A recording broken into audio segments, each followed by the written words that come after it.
dulu. Sri. Oke, Sri.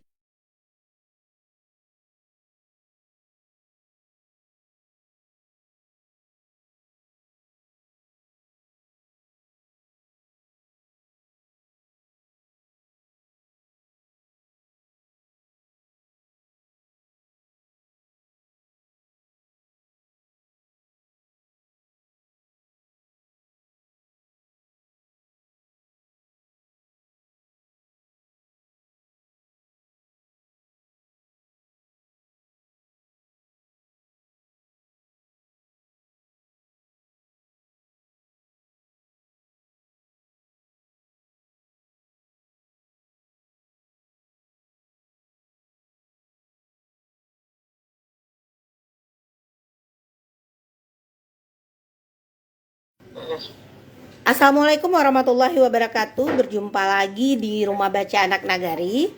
Sahabat Rumah Baca, hari ini 29 Ramadan 1444 Hijriah, tepatnya Kamis 20 April 2023. Alhamdulillah hari ini narasumber kita Bunda Dr. Eva Krisna. Beliau sudah masuk. Bunda, silakan minta untuk bergabung, Bunda. Ada tanda tambah di depan atau kami yang mengundang? Oke. Bunda bisa, oke ya, oke. Kita udah bergabung nih sama Bunda Eva. Kameranya diputarkan ke Bunda, Bun. Oke, kita udah mulai ya. Oke. Assalamualaikum warahmatullahi wabarakatuh. Berjumpa lagi di Bincang Sore Ramadan. Hari ini Kamis 20 April 2023, tepatnya 29 Ramadan 1444 Hijriah. Hari ini narasumber kita adalah Bunda Eva Krisna. Beliau adalah instruktur literasi nasional dan beliau juga Kepala Bahasa Provinsi Sumatera Barat. Sahabat Rumah Baca di mana saja berada, hari ini tema kita adalah literasi baca tulis untuk siswa. Dari beberapa hari kemarin kita membahas ada literasi keluarga, literasi masyarakat, sekarang literasi di sekolah atau literasi untuk siswa. Sahabat Rumah Baca, sebelum kita mulai, kita persilakan Bunda Eva untuk memperkenalkan diri terlebih dahulu. Silakan Bunda. Baik, terima kasih Sri.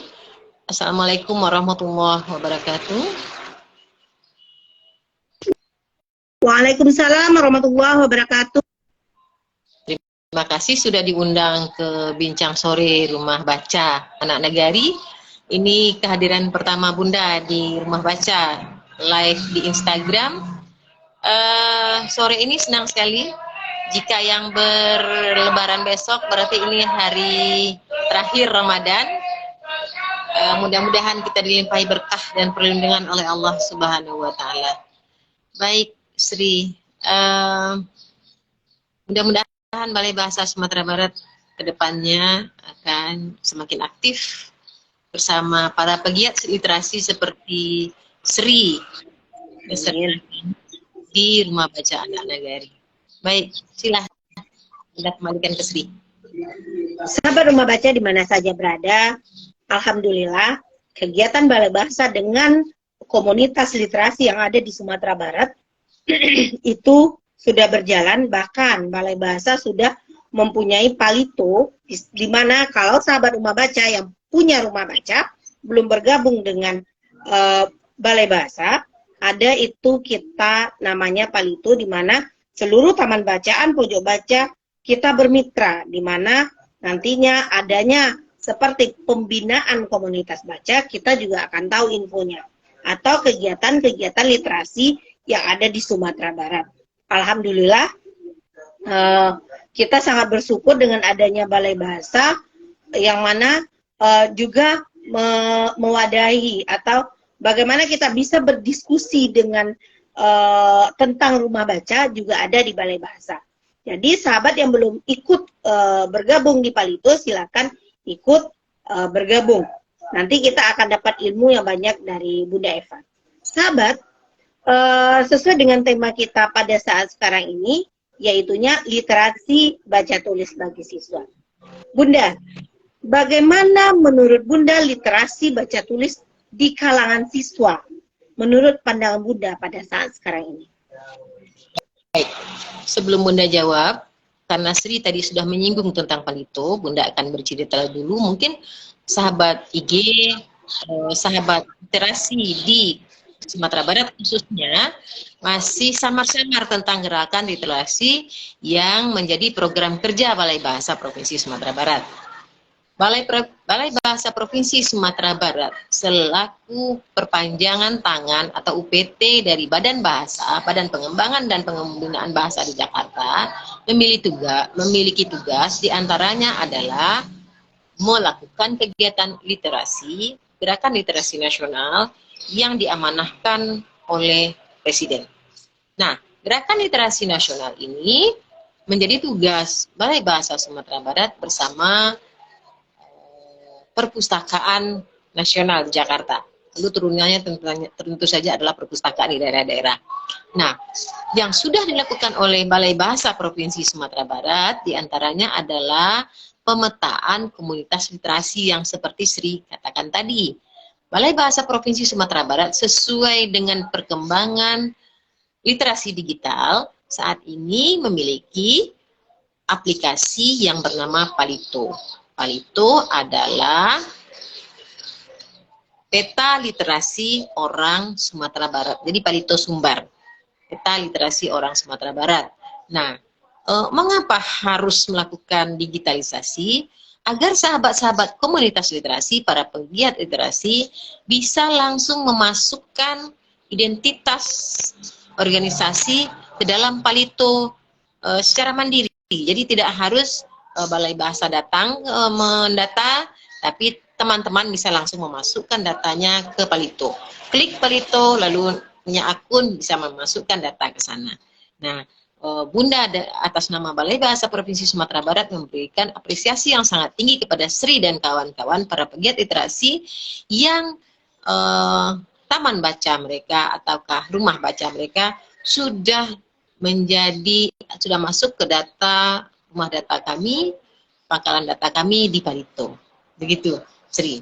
Nah, kemudian Bunda langsung ke pertanyaan Sri yang pertama tentang literasi baca tulis untuk siswa. Bunda sengaja meminta kepada Sri kemarin, tidak hanya karena Sri seorang guru, tapi Bunda ingin bagaimana peran guru, lalu peran nanti dikaitkan dengan kehadiran rumah baca yang saat ini marak pembinaannya dilakukan oleh para guru. Nah, seperti Sri adalah hal yang ideal. Seorang guru lalu membina siswa di sekolah.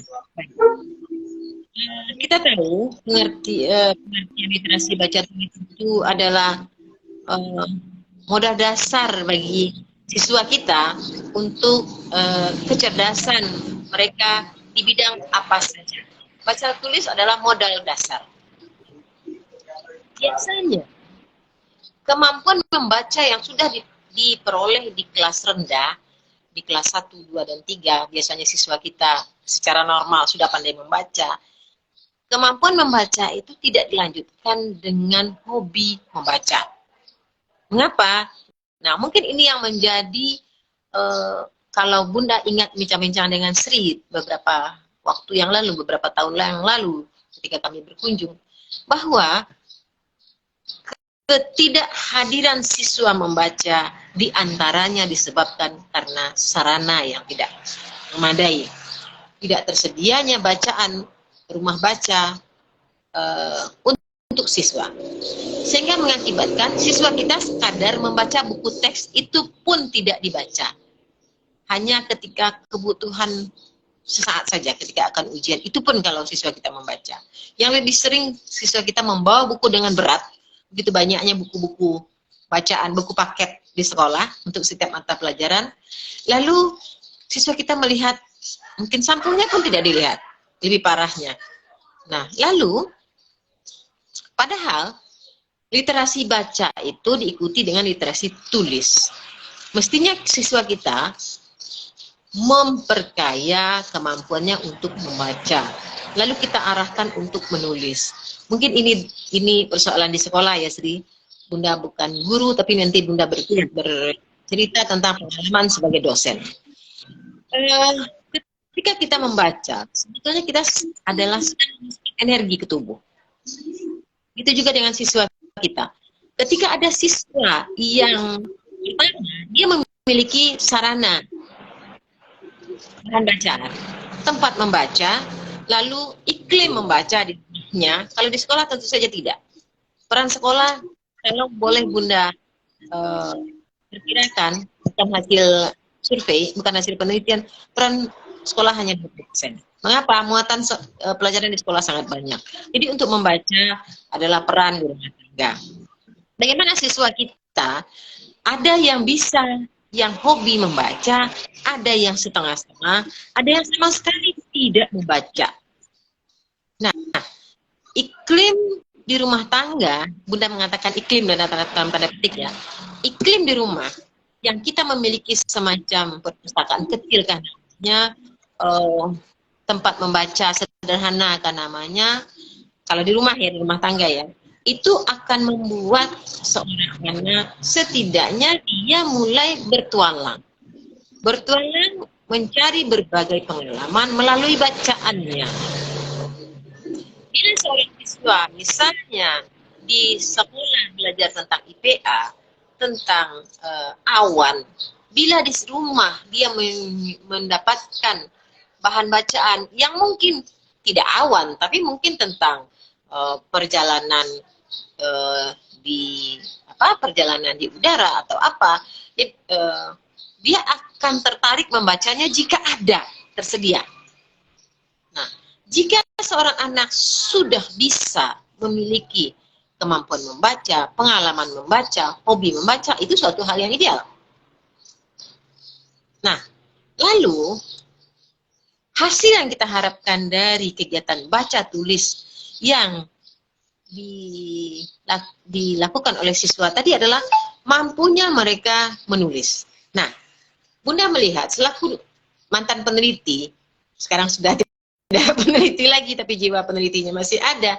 Yang Bunda lihat adalah kesulitan seorang siswa ketika menjadi mahasiswa. Seorang mahasiswa, dia tidaklah sekadar seperti diajarkan di sekolah. Dia dicekoki dengan dengan materi yang diverbalkan oleh guru di sekolah, tidak begitu. Seorang mahasiswa oleh seorang maha guru atau dosen itu diberikan kebebasan seluas-luasnya untuk menulis. Selalu saja ada yang namanya makalah, ada yang namanya jurnal yang harus ditulis oleh si mahasiswa. Kesulitan mahasiswa ketika Bunda mengajar di perguruan tinggi adalah mereka tidak punya dasar ketika menjadi siswa. Mengapa? Mereka tidak terbiasa membaca lalu menuliskan apa yang mereka baca. Mengapa? Karena tidak ada tuntutan untuk itu. Kita belum, mungkin kurikulum kita di sekolah, mungkin saat ini sedang digodok, Bunda dengar rapat di Kemendikbud menggodok bahwa siswa harus bisa menulis jurnal. Kalau di sekolah-sekolah di luar negeri, setiap hari mereka menulis jurnal, meskipun hanya satu paragraf saja. Apa yang tertarik mereka tulis? Mereka misalnya ketika berangkat ke sekolah itu mengalami hambatan dengan tali sepatunya. Mungkin tali sepatunya tidak terpasang dengan benar, mereka diharapkan menuliskan di jurnal, di buku jurnal. Jadi mereka memiliki buku jurnal lalu dibacakan. Itu adalah pendidikan di luar negeri yang pernah Bunda baca. Artinya apa? Anak-anak setelah mereka pandai menulis, mereka digiring, Bunda ulangi. Anak-anak, siswa, setelah mereka pandai membaca, mereka digiring untuk pandai menulis. Nah, Dengan demikian, literasi baca tulis itu terlihat suatu hal yang tidak lepas. Literasi baca urusannya adalah literasi tulis. Makanya mengapa dirumuskan istilahnya menjadi literasi baca tulis. Nah, ini yang belum menjadi tradisi di pendidikan kita. Mentradisikan anak-anak untuk menulis. Nah, mudah-mudahan ke depannya kurikulum kita di sekolah memberikan kesempatan atau memberikan stimulus atau rangsangan kepada anak-anak untuk menulis dan membaca. Setelah tadi kita berbicara tentang ketersediaan bahan bacaan. Nah, pada masa lalu, ketika di zaman Bunda, jika ingin membaca, sediakan di sekolah, perpustakaan juga belum memadai. Jadi jika ada orang, siswa, maksudnya siswa, yang memiliki hobi membaca, maka siswa tersebut harus mengeluarkan dana yang besar untuk membeli buku. Mungkin istri juga merasakan yang begitu. Iya. Mengorbankan bagian uang jajan untuk membeli buku. Nah, sekarang dengan adanya kesadaran gerakan literasi nasional, ada para volunteer seperti Sri dan kawan-kawan yang menyediakan dana sendiri. Tidak perlu dana dari pemerintah untuk mengadakan rumah baca, bahan bacaan. Sekarang bagaimana menggiring siswa agar mereka datang ke rumah baca? Itu teman-teman penggiat pasti tahu. Sekarang bagaimana kerjasama antara rumah baca dengan sekolah, dengan pihak sekolah. Nah, apakah pihak sekolah sudah memiliki satu pengertian dengan rumah baca, dengan kita para pegiat literasi? Apakah sudah punya pengertian? Misalnya, ketika anak mulai pertama sekolah, di hari pertama masuk, tanyakan dulu, sudah membaca apa? Tolong diceritakan. Atau tolong dituliskan apa pengalaman yang sudah dia temui dari hasil bacaannya. Segitu dulu. Silakan, Sri. Sahabat Rumah Baca di mana saja berada, kita sudah mendengar penjelasan dari Bunda Eva bagaimana anak-anak di kelas rendah kemampuan membacanya tidak dilanjutkan dengan hobi dan pengalaman. Itu sangat betul sekali. Karena saya juga sebagai seorang guru sudah melihat di sekolah bagaimana anak sudah pandai membaca kelas 1, kelas 2, kelas 3, nanti dibiarkan saja. Sebagusnya memang bagaimana yang sudah bisa membaca kita salurkan hobinya dan pengalamannya. Selain itu, kita juga bisa memfasilitasi dengan buku-buku. Rendahnya minat baca bukan karena tidak maunya anak membaca, tetapi juga fasilitas atau buku-buku juga tidak ada di sekolah. Seperti di sekolah hanya banyak buku tema, buku pembelajaran. Bahkan buku pembelajaran itu tidak disukai oleh siswa juga, karena itu tidak adanya kurangnya buku bergambar. Bahkan seperti yang Bunda Eva katakan, tradisi anak-anak kita belum ada untuk menulis dari dini. Bagaimana anak-anak atau mahasiswa Indonesia gagapnya mereka dalam menulis karena tidak dibiasakan dari dasar atau dari dini. Itu yang terjadi. Sahabat Rumah Baca, kita tidak juga bisa menyalahkan hanya siswa. Sebagaimana, maaf, kalau bagi sahabat Rumah Baca yang mendengar atau guru-guru yang mendengar, banyak taman bacaan, pojok baca, atau seluruh pemerintah sudah berusaha untuk meningkatkan minat baca agar menjadi lebih bagus. Tapi bagaimana guru atau pendidik hanya menyerahkan begitu saja, 15 menit membaca. Terserah mau membaca apa, tidak diulang atau tidak ditanya jawab.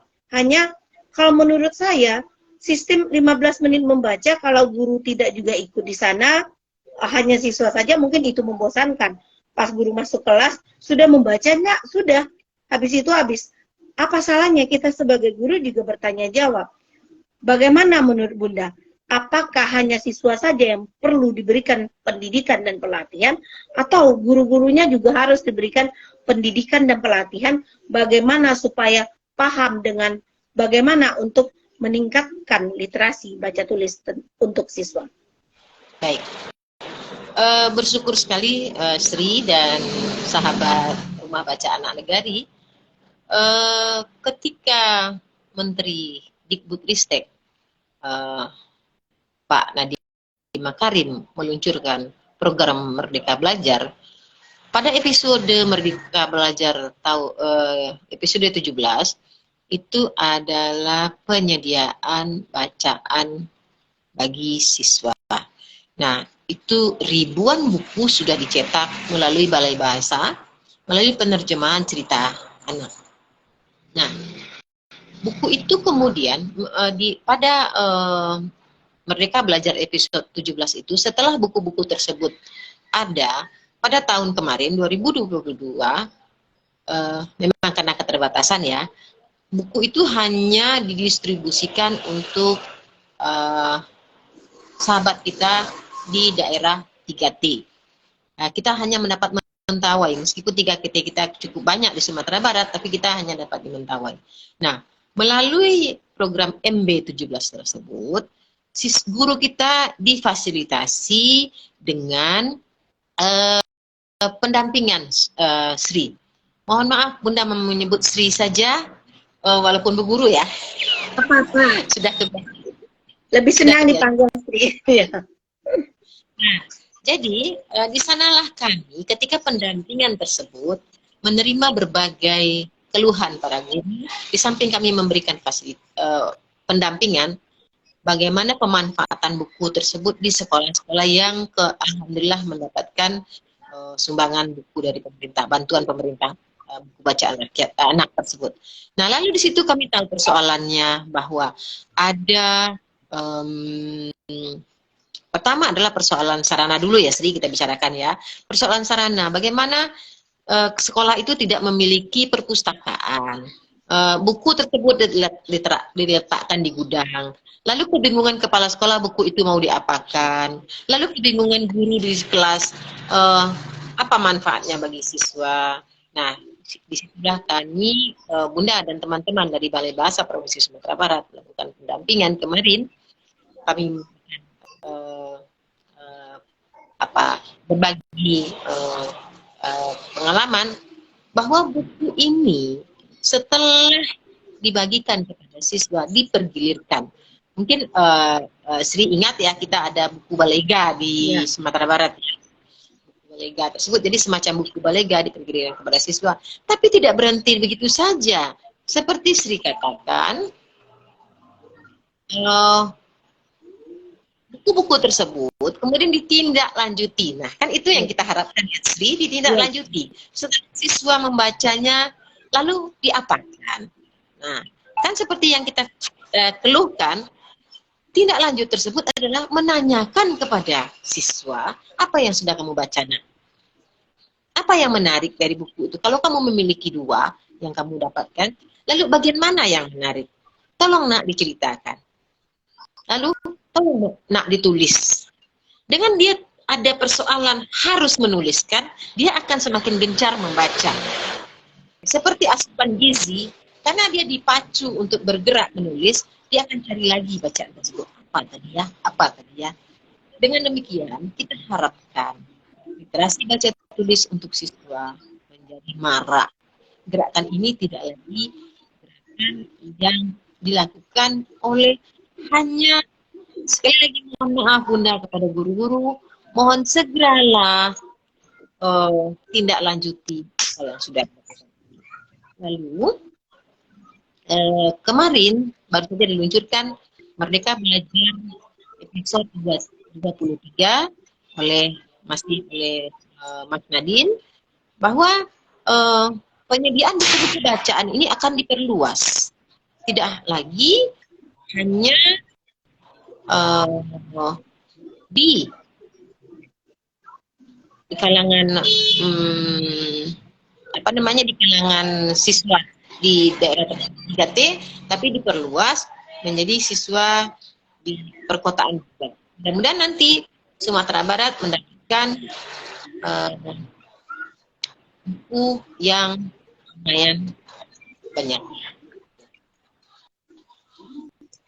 Sahabat Rumah Baca, kita sudah mendengarkan kata Bunda Eva tadi. Memang betul kata Bunda Eva, kita, saya, sahabat Rumah Baca, teman-teman guru, harusnya kita sudah ada bahan bacaan. Mari kita juga mengeksplor apa yang dibaca anak.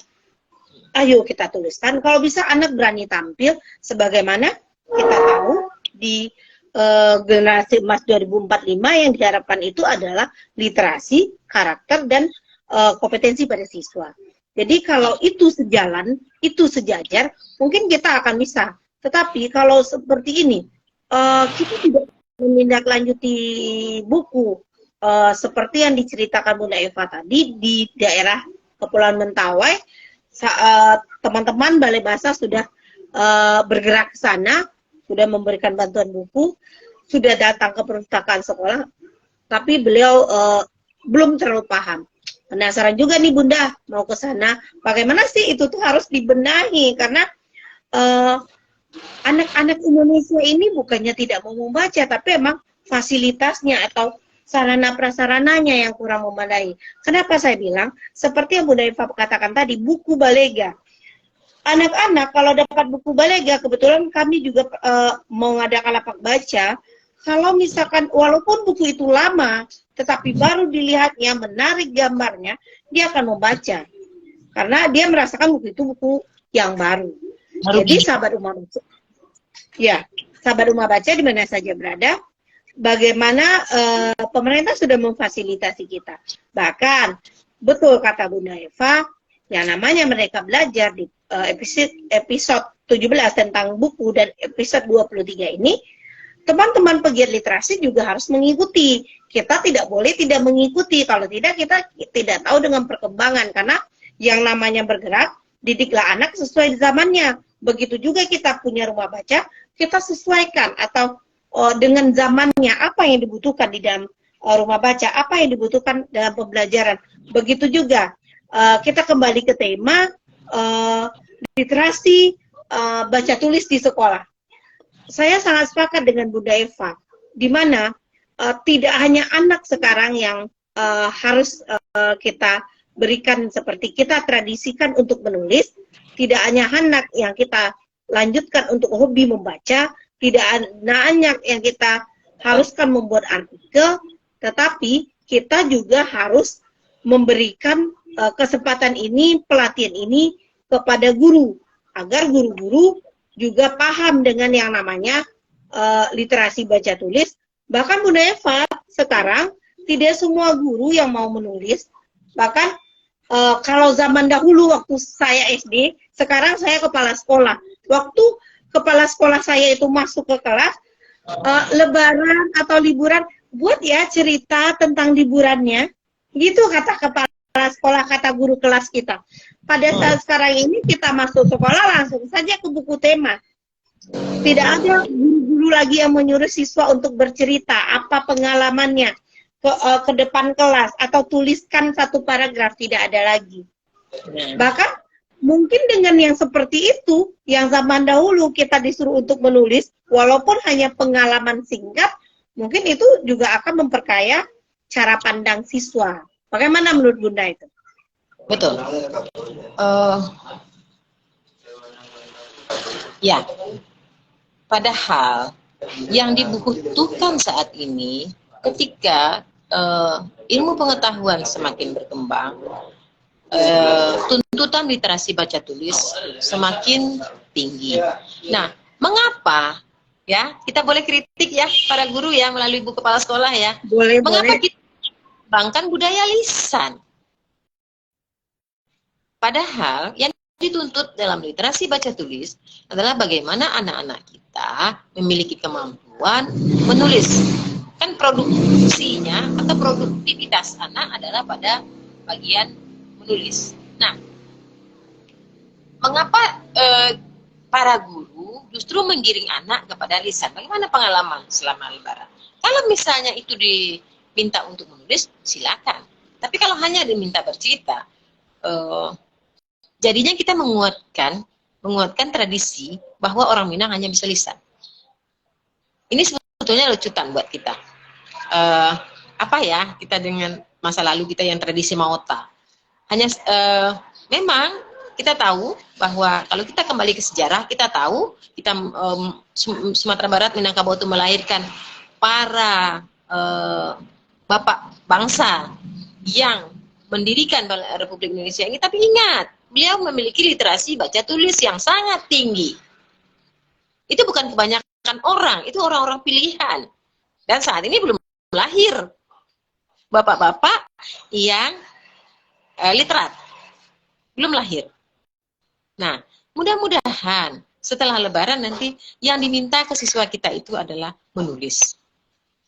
Karena menulis adalah produksi dari si anak terhadap atas kemampuannya memiliki kosakata yang banyak, kemampuannya memiliki istilah, lalu membangun kebiasaannya mengisahkan melalui tulisan. Mengisahkan sesuatu melalui tulisan. Jangan lagi kita mengiring siswa untuk terpasung dalam tradisi verbal. Coba saja Sri lihat sekarang. Kalau kita memberikan pengumuman di WA, apakah anak membaca? Tidak juga kadang-kadang kan? Apakah guru-guru membaca dengan cermat? Itu saja sebagai guru. Apakah membaca dengan cermat? Tidak juga kadang-kadang. Tanya lagi, itu apa tuh? Ya, benar sekali. Jadi memang tugas kita sebagai giat literasi sangat berat, tapi mari kita rangkul sekolah, apalagi melalui sekolah ini agar guru dalam kegiatan literasi baca tulis siswa. Gitu sih. Sahabat Rumah Baca di mana saja berada, kita tahu sebagaimana kata Bunda Eva tadi, bagaimana anak-anak kita, siswa-siswa kita, bagi para guru yang mendengar hari ini, atau sahabat Rumah Baca mungkin bisa juga dilakukan di rumah bacanya, bagaimana anak kita itu menulis. Berarti dia mempunyai produk. Produk apa? Tulisan. Mungkin dengan produk-produk tulisan yang mereka punya, nanti kita juga akan bisa membukukan, atau tidak hanya itu, kita juga akan bisa mengajarkan bagaimana cara menulis yang baik dan lain-lain. Sahabat Rumah Baca di mana saja berada, banyak kita lihat pada saat sekarang ini, Bunda, gurunya sibuk menulis misalkan, ikut pelatihan menulis seperti itu, karena misalkan untuk naik pangkat atau apa, tetapi tidak diberikan kepada siswanya. Kebetulan ini terjadi di Rumah Baca, ada buku dari Balai Bahasa, seperti buku cerita-cerita, misalkan Cinduamato atau apa, itu buku itu tidak ada di sekolah-sekolah pada saat sekarang ini. Jadi kebetulan di Rumah Baca kami ada, kami pinjamkan ke sekolah, itu sangat bermanfaat. Yang saya mau pertanyakan, dengan adanya buku-buku seperti itu, saya lihat guru-guru juga tidak membaca, hanya memberikan begitu saja pada siswa. Nanti juga tidak ditanya, dan juga tidak disuruh siswanya untuk menuliskannya. Jadi, saya lihat literasi baca tulis siswa ini juga berpengaruh pada gurunya. Karena saya lihat, guru yang aktif menulis, aktif membaca, anak siswa-siswa di kelasnya juga akan aktif untuk menulis dan membaca. Karena mungkin mencontoh atau mentauladani guru. Tetapi bagian tidak juga. Bagaimana kita sebagai orang Sumatera Barat, bapak bangsa kita, Bung Hatta, yang literat, yang menulis dan membacanya kuat, itu belum ada untuk sekarang. Betul kata Bunda. Karena kita lihat, tidak ada yang sekuat Bung Hatta. Wajar, misalkan Bung Hatta, perpustakaan nasional itu bernama Proklamator Bung Hatta. Dan kita lihat di rumah kelahiran Bung Hatta, betapa banyak buku-buku yang ada, betapa banyak orang mengagumi Bung Hatta dengan tulisan dan kesederhanaannya, dengan literatnya, dengan membacanya. Itu belum ada. Siapa orang-orang Sumatera Barat yang akan membangkitkan kalau tidak dari dini, dari siswa-siswa kita? Sahabat Rumah Baca, mungkin kita akan bertanya pada Bunda Eva, Bunda, bagaimana atau apa triknya agar siswa-siswa kita ini lebih rajin menulis dan membaca? Apa triknya?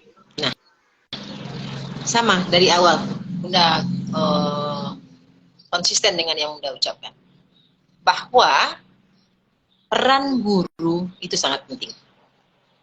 Nah, jika misalnya Balai Bahasa Provinsi Sumatera Barat memiliki tahun 2022 memiliki 4 cerita rakyat, itu tipis Bu Sri. Buku-buku itu tipis, barangkali belum sampai ke Rumah Baca Anak Negari, nanti kami akan bawakan. Ada 4 judul, 2 terjemahan dari cerita Mentawai, 2 terjemahan dari cerita Minangkabau. Keempat cerita ini berbuah gambar, walaupun tidak banyak, tapi untuk siswa mungkin kelas 5 dan 6 lebih banyak teksnya daripada gambarnya. Cerita ini ketika dibagikan, ketika diperoleh oleh guru di sekolah, itu harus ada tindak lanjut atau respons dari para guru. Kalau kita bagikan ke siswa, kita bincangkan buku ini. Seperti kita para orang dewasa yang hobi membaca, kita kan akan membedah buku.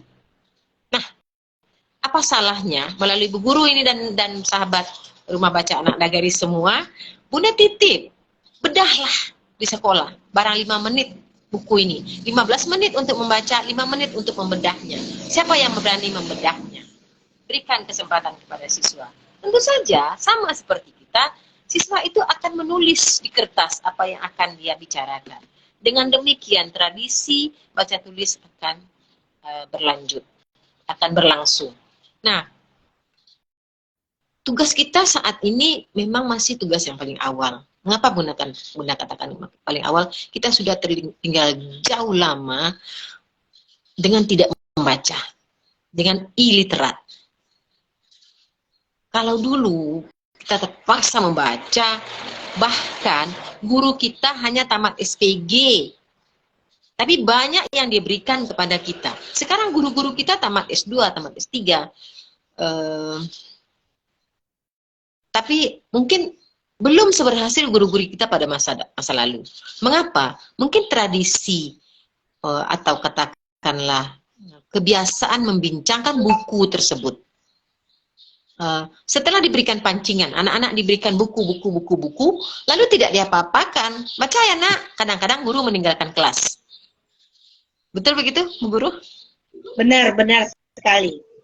Ya, nah apalagi kalau dengan program sekarang kita belajar 3, kita dengan buku ada seharga sekian triliun uang negara yang kita gelontorkan untuk kegiatan penyediaan buku bacaan bermutu tersebut. Mari manfaatkan. Jadi guru tidak hanya diam, tidak hanya lakukan terus tidak apa-apa, tapi tidak lanjuti. Bahaslah satu persatu. Kalau satu sekolah mendapatkan katakan 20 buku, maka bahaslah itu. Pengalaman Bunda bersekolah, bila kita sudah menguasai bacaan, bahan bacaan kita banyak, maka memperoleh semua pengetahuan apa saja yang sifatnya bukan matematika lagi, yang dari literasi numerasi, pada beberapa mata pelajaran yang sifatnya sosial budaya, maka kadang-kadang siswa yang hobi membaca tidak sulit memahami ilmu pengetahuan. Misalnya, ketika seorang siswa bisa membaca, sejarah dia kuasai. Ketika seorang siswa sudah memiliki literasi, kemampuan literasi yang tinggi, kemampuan bahasa dia kuasai. Ketika seorang siswa sudah memiliki kemampuan baca tulis yang tinggi, maka ilmu geografi dia ketahui. Bunda selingi sedikit dengan contoh ya. Masih ada seorang sarjana, beberapa orang yang sarjana kita yang mengerti beda sistem pemerintahan. Contohnya, kita memiliki kelurahan, ya. di kabupaten memiliki nagari, tidak ada kelurahan di nagari. Ada sarjana kita yang mencari-cari kelurahan di kabupaten. Ada peneliti kita yang mencari-cari nagari di dalam kota. Sistem pemerintah saja tidak paham. Mengapa dia telat informasi? Mengapa telat informasi? Karena tidak baca. Karena literasinya sangat rendah. Sehingga lucu, dia tidak tahu bahwa sistem pemerintahan geografis di Sumatera Barat itu kalau sudah di kabupaten itu namanya nagari. Ya, nagari adalah aparat negara. Nah, itu saja menunjukkan bagaimana literasi kita masih sangat rendah. Itu yang kita tertawa, senyum saat ini, tapi miris. Kalau kita mengingat predikat yang disandang oleh orang yang tidak tahu itu adalah seorang sarjana S1, sarjana S2. Tidak paham. Nah, ini sebenarnya masalah literasi baca tulis. Ini sampai ketinggalan informasi, tapi tidak memiliki wawasan karena literasinya. Apalagi siswa yang benar saja lagi siswa yang masih tahap awal, yang masih sangat butuh bimbingan kita semua, masih sangat butuh perhatian kita semua, masih sangat butuh pengorbanan kita bersama. Pengorbanan kita bersama. Yang dilakukan oleh masyarakat itu sangat membantu siswa di sekolah. Tapi mohon, janganlah siswa di sekolah hanya dicekoki pelajaran-pelajaran saja. Jadi, literasi baca tulis diutamakan. Sahabat Rumah Baca di mana saja berada, kita sudah mendengar kata Bunda Eva, untuk peningkatannya tetap peranan guru sangat penting. Yang pertama, tindak lanjut atau respon dari siswa itu juga harus bedah buku sekali-sekali bersama siswa dan guru. Walaupun itu hanya 5 menit, atau setelah dibacakan buku, yuk kita bahas tentang apa buku itu. Kalau gurunya sudah bergerak, insya Allah siswanya akan mau. Tetapi pada saat sekarang ini mungkin gurunya masih belum mau bergerak. Mudah-mudahan mendengar kegiatan ini gurunya lebih mau bergerak. Selanjutnya, siswa akan menulis sebelum tampil. Sewaktu kita adakan bedah buku, berarti untuk baca tulis siswa sudah belajar. Karena sebelum tampil ke depan atau sebelum membedah buku itu, dia sudah menulis apa hasil dari buku-buku yang dia baca. Selanjutnya kita juga harus tahu, apabila siswa kita sudah menguasai bahan bacaan, dia akan mudah memperoleh ilmu. Dia akan cepat menyerap sesuatu, dikarenakan siswa kita sudah membaca. Sahabat Rumah Baca di mana saja berada, tidak terasa ya, ini sudah tinggal 8 menit lagi, tapi kita belum tutup Bun, karena kegiatan kita mungkin bincang sore Kamis inspirasi, kami juga akan mengundang Bunda, karena banyak yang harus kita ketahui, apalagi bagi sekolah-sekolah atau guru-guru.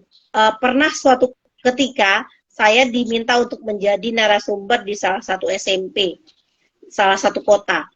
Apa kata seorang guru bahasa Indonesia pada saya, Bunda Sri, kami sebetulnya kalau literasi 15 menit itu kami cuma menyuruh anak membaca. Saya tanya, habis itu diapakan? Apa dibedah atau di itu? Tidak ada. Pas saya masuk ada anak-anak udah selesai baca, Bu. Entah ya dia membaca atau tidak. Itu pertanyaan dari salah seorang guru bahasa Indonesia. Apalagi guru lain, kata saya. Jadi, selama ini bagaimana dengan pembelajaran literasi 15 menit? Nggak tahu, penting anak baca buku 15 menit. Apa kita tidak tahu.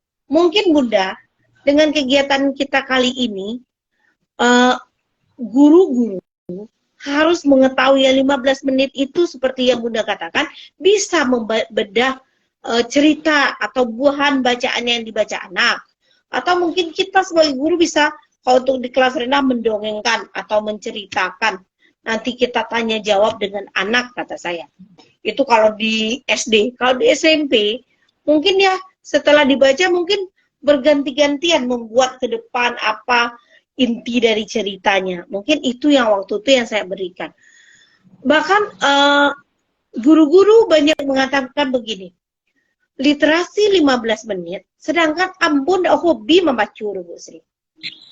Itu yang dipertanyakan. Bagaimana menurut Bunda? Ya, itu dia.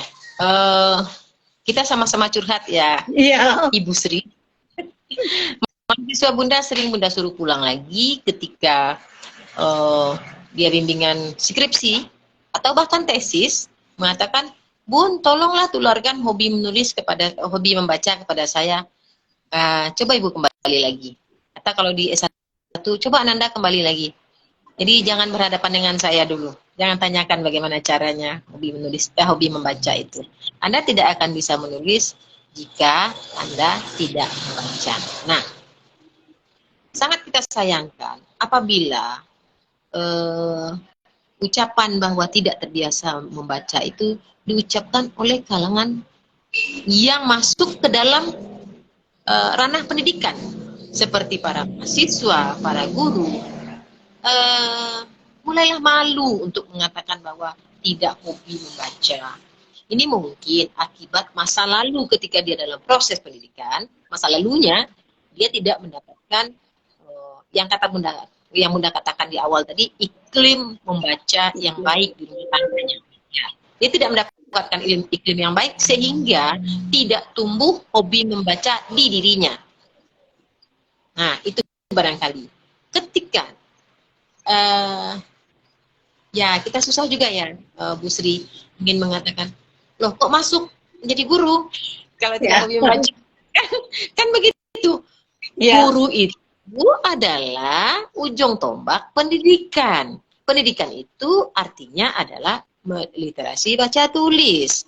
Nah, bagaimana kemudian jika seorang guru mengatakan bahwa, apalagi guru bahasa Indonesia, bahwa dia tidak hobi membaca? Nah, kalau kita kaji akan panjang sekali. Sistem pendidikan kita bisa mencetak seorang menjadi sarjana S1, sarjana S2, sarjana S3 secara formal. Tapi apakah sarjana tersebut yang sudah diperoleh tersebut bisa dipertanggungjawabkan? Nanti jadi polemik ya. Apakah akan bisa dipertanggungjawabkan ke apa ya? Kalau boleh disebut, mohon maaf.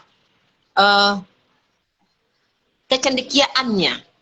Apakah seseorang apabila sudah memiliki ijazah, sudah memiliki predikat, sudah memiliki status sosial tertentu, apakah kecendekiaannya bisa terbukti dengan predikat yang dia sandang? Nah, ini kan kembali ke diri kita masing-masing.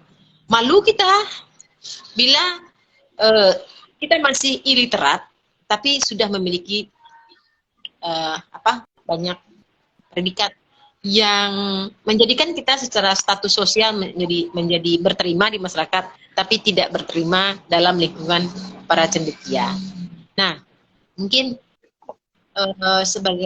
karena masih tersisa 8 menit, Bunda sebagai penutup ya, Bu Sri, nanti Bu Sri yang menutup sendiri, bahwa membaca dan menulis itu mestinya hari ini sudah menjadi tradisi di keluarga kita. Mestinya baca tulis tersebut menjadi kerjasama antara pihak sekolah, dalam hal ini guru, dengan para pegiat literasi yang notabene tidak ada gaji, yang notabene mengeluarkan uangnya sendiri, waktunya sendiri, perhatiannya sendiri. Tidak ada apresiasi berupa finansial, mungkin ada penghargaan nanti kalau sudah maju, tapi ketika mengawali itu tidak ada apresiasi sama sekali. Kalau sudah jadi nanti pasti datang sendiri. Nah, tolonglah guru-guru, melihatlah ke kiri kanan, bersama Balai Bahasa Provinsi Sumatera Barat, Badan Pembinaan dan Pengembangan Bahasa Kemendikbudristek, mari kita tingkatkan kemampuan literasi siswa kita, bersama-sama kita bergandeng tangan untuk menerbitkan, menumbuhkan minat baca bagi siswa kita. Balai Bahasa Provinsi Sumatera Barat membuka pintu selebar-lebarnya untuk kita bersama-sama bermitra menyelesaikan atau memarakkan gerakan literasi di daerah kita Provinsi Sumatera Barat yang dahulunya pada masa lalu adalah para bapak bangsa yang kemampuan literasi baca tulisnya sangat tinggi. Tidak hanya Bung Hatta, Muhammad Yamin, seorang penulis Undang-Undang Dasar 45, Pancasila, dan segala macamnya ditulis. Lalu Buya Hamka yang saat ini sedang viral film beliau, alhamdulillah, juga seorang penulis. Beliau tidak sekolah formal, ingat itu. Tapi beliau profesor yang bukan profesor honoris causa karena dianugerahkan saja, tapi beliau mengajar di Mesir, di Kairo. Jadi kita memiliki, kalau akan kita hitung alangkah banyaknya, tapi itu masa lalu. Saat ini kita memiliki banyak cendekia. Mari kita bersama-sama beliau memunculkan kembali para cendekia melalui literasi baca tulis yang tumbuh subur di Sumatera Barat. Sekali lagi Bunda mengucapkan tahniah, ucapan selamat kepada para pegiat literasi meskipun tidak mendapatkan apresiasi yang memadai. Terima kasih Sri dan para sahabat Rumah Baca Anak Nagari yang tercinta. Sahabat Rumah Baca di mana saja berada, kita sudah mendengarkan kata Bunda Eva tadi. Yuk kita sama-sama bergandengan tangan, di mana dengan kita berkolaborasi sebagaimana tagar dari Rumah Baca Anak Nagari, ayo bergerak, berbagi, dan berkolaborasi. Kalau kita berkolaborasi, kegiatan ini bisa kita laksanakan dengan sebaik-baiknya. Karena tidak mungkin kita berjalan sendiri kalau tidak ada, karena betul kata Bunda Eva, namanya kegiatan kita ini adalah kegiatan sosial, tidak ada apa-apanya. Kita menyalurkan hobi atau bakat atau ingin memberikan inspirasi untuk yang lain, atau kita ingin menumbuhkan minat baca di tempat kita, di lingkungan kita, makanya kita bergerak. Kalau kita bergerak sudah bersama-sama, maka segala sesuatu akan dipermudahkan. Bunda, sebelum kami menutup ini, apa pesan sekali Bunda, pesan Bunda untuk gerakan literasi yang ada di Sumatera Barat atau untuk di Rumah Baca ini? Apa pesan Bunda agar lebih meningkat dan lebih bisa bermanfaat? Yang pertama adalah semangat. Semangat itu sudah dipunyai. Yang kedua adalah keyakinan bahwa kita bisa bergerak bersama. Semangat, keyakinan bahwa kita bisa bergerak bersama. Yang ketiga adalah kegiatan atau aktivitas kita ini mesti berkesinambungan. Tidak sekadar literasi kurang, literasi awak. Jadi tidak sekadar, oh ya ini literasi, ini literasi. Tidak. Literasi adalah suatu tradisi yang hidup di dalam diri kita sendiri. Kita tularkan kepada anak-anak kita, kepada siswa kita tularkan kepada masyarakat secara luas. Dan hasilnya akan kita peroleh, insya Allah. Itu dari Bunda. Sahabat Rumah Baca di mana saja berada, betul kata Bunda, kita harus bersemangat. Pertama semangat, yang kedua, jangan kita bergerak literasi orang, literasi awak. Saya sangat setuju dengan perkataan Bunda, di mana kalau kita bergerak karena misalkan dana pokir habis, karena lomba habis. Tetapi kalau kita bergerak betul-betul dari hati kita, tidak ada pun itu, kita akan bergerak bersama-sama. Semoga dengan kegiatan ini memberi inspirasi kepada yang lain dan bermanfaat untuk yang lain. Sekian dari kami hari ini. Untuk sahabat Rumah Baca di mana saja berada, ayo bergerak, berbagi, dan berkolaborasi. Mohon maaf. Salam literasi. Mohon maaf lahir batin. Selamat Idul Fitri. Selamat Idul Fitri. Salam literasi ya Bun. Kita foto dulu. Oke. Oke, entar. Oke. Makasih Bunda. Assalamualaikum warahmatullahi wabarakatuh. Warahmatullahi wabarakatuh.